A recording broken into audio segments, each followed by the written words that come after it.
ঈদের দিন অনেক বড় দুর্ঘটনা হওয়ার থেকে আল্লাহ রক্ষা করছে।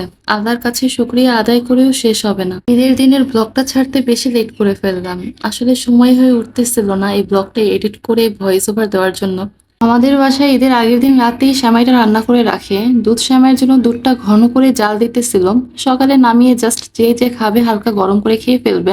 আর এইদিকে ভুনা সেমাইটা রান্না করতেছিল। ভুনা সেমাইয়ের ওপর এখন নারিকেল দিবে না, সকালে এই নারিকেলটা মিক্সড করবে। ঈদের দিন সকালে ঘুম থেকে উঠে আগে হুসামের হাতটা দেখতেছিলাম, দেখলাম ভাবি লাল হয়েছে ওর হাতের মেহেদি দেওয়াটা।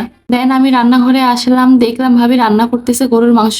আমাদেরকে বলছে গরুর মাংসের সাথে আমরা খিচুড়ি খাবো নাকি পোলাও। বললাম পোলাও খাবো, খিচুড়ি খাবো না এই গরমের মধ্যে।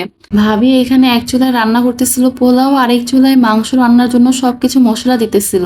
ঈদের দিন কিন্তু আমাদের বাসায় কোরবানি দেওয়া হয় নাই, আমাদের ঈদের পরের দিন কোরবানি দিবে। এই মাংসগুলো আমার ফ্রেন্ডের বাসা থেকে আসছে। আমরা কোরবানি দিইনি দেখে আন্টি সকালেই মাংস পাঠাই দিছে। ঈদের দিন সকালে আন্টির দেওয়া মাংসই রান্না করতেছিল, সবাই এই মাংসটাই খাবে। এইবারের ঈদের দিনটা ঈদেই ফিল হইতেছিল না, কেমন জানি একটা ফ্যাকাশে টাইপের ঈদ কাটাইলাম, ভালো লাগতেছিল না। আমি শুধু এই রুম থেকে ওই রুমে যাইতেছি, কি খাবো এটাও চিন্তা করতেছিলাম। শেষে এই সেমাই এনে পেটুসকে দিলাম, আর আমিও একটু সেমাই খেয়ে নিলাম। তারপর চা বানিয়ে চা খেলাম একসাথে দুইজন। তারপরও ভালো লাগতেছিল না, কারণ এই প্রথম বোনদের ছাড়া আমরা ঈদ করতেছি।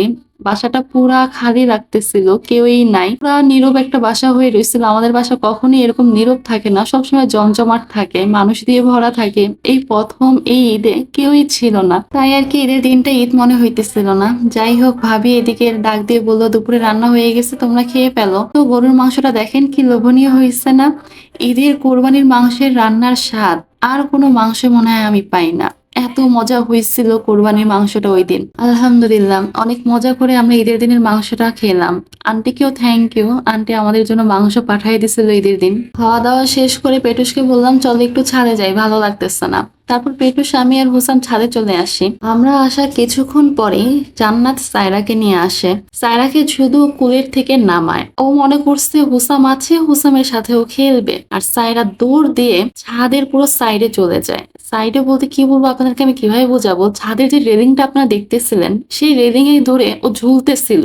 আর আমাদের যে নিচে যে ফাঁকাগুলো ছিল, সায়রা যে পরিমাণ চিকন, ও যে কোনো ভাবে ইজিলি ভাবে ও এখানে ঢুকে যেতে পারবে। মানে কি পরিমাণ যে আমি ভয় পাইছিলাম। পেটুসের চোখে পড়ছে, পেটুস দৌড় দিয়ে গিয়ে ওকে ধরছে। রোজার ঈদেও যখন ওকে নিয়ে গেছিলাম ঠিক এই জিনিসটাই হয়েছিল।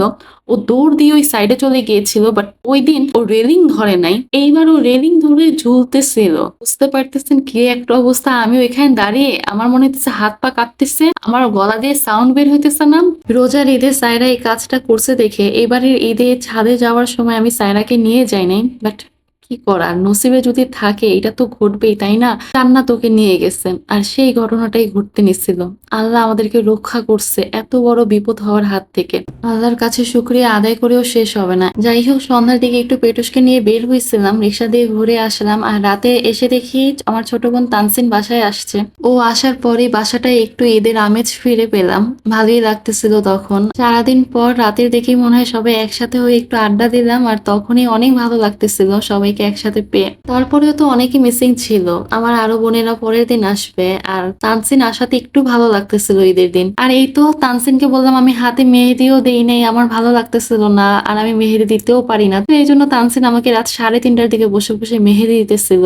তানসিনও হাতে আমাকে মেহেদি দিতেছে আর বলতেছে আমারও ভালো লাগতেছিল না, কতক্ষণ আমি আমাদের বাসায় আসবো এই চিন্তা করতেছি, তাই রাতেই চলে আসছি। আর আমার ওই বোনেরাও কল দিয়ে বলতেছে ওদেরও ভালো লাগতেছে না, ওরা কালকেই চলে আসতেছে। ঈদের পরের দিন সব বোনেরা আসবে, আর বোনদের ছাড়া ঈদ একটুও ভালো লাগে না। আসলে সব বোনেরা একসাথে ছিলাম তো, হঠাৎই প্রথম বোনদের ছাড়া ঈদ করতে একটুও ভালো লাগে নাই। তাই আর কি হয়তোবা এতটা খারাপ গেছে এবারের ঈদটা, আর এত বড় বিপদ তো গেছেই। যাই হোক, এটাই ছিল আমার ঈদের ব্লগ। আজকের ভিডিওটি এ পর্যন্তই। ভালো থাকবেন সবাই, আল্লাহ হাফেজ।